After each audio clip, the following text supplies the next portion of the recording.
आज आपण बघणार आहोत अंडरआर्म्स वॅक्स कसे करायचे। आता तुम्ही बघा, हे अंडरआर्म्स खूप वाढलेले आहे। सर्वप्रथम ते स्प्रे करून क्लीन करून घ्यायचे।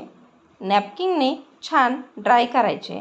त्यानंतर त्याच्यावर पावडर लावून घ्यायची आणि अंडरआर्म्स हे दोन्ही साईडला आलेले आहे, तुम्ही व्हिडिओमध्ये बघू शकतात। तर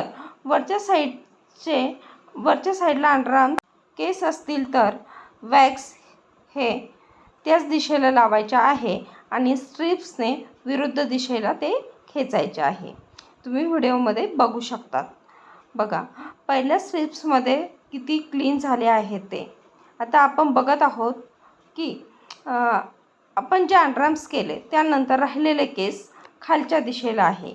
मग आपण वॅक्सही त्याच प्रकारे लावला आहे। आता स्ट्रिप्स आपण उलट लावून ती छान प्रेस करणार आहोत आणि अगदी जोरात अशी ती खेचणार आहोत। बघा किती क्लीन झाले ते।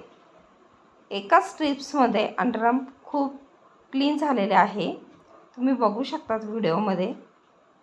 त्यानंतर राहिलेले केस पुन्हा एकदा वॅक्स व्यवस्थित लावून घ्यायचे। स्ट्रिप्सच्या मदतीने जोरात खेचून ते क्लीन करून घ्यायचे। बघा, आता एकही केस राहिलेला नाही आहे। अंडरआर्म्स किती छान क्लीन झालेले आहे। यानंतर छान स्प्रे करायचा आणि अंडरआर्म्स क्लीन करून द्यायचे। त्यावरती तुम्ही मॉइश्चरायझर किंवा रोज वॉटर लावू शकतात। थँक्यू।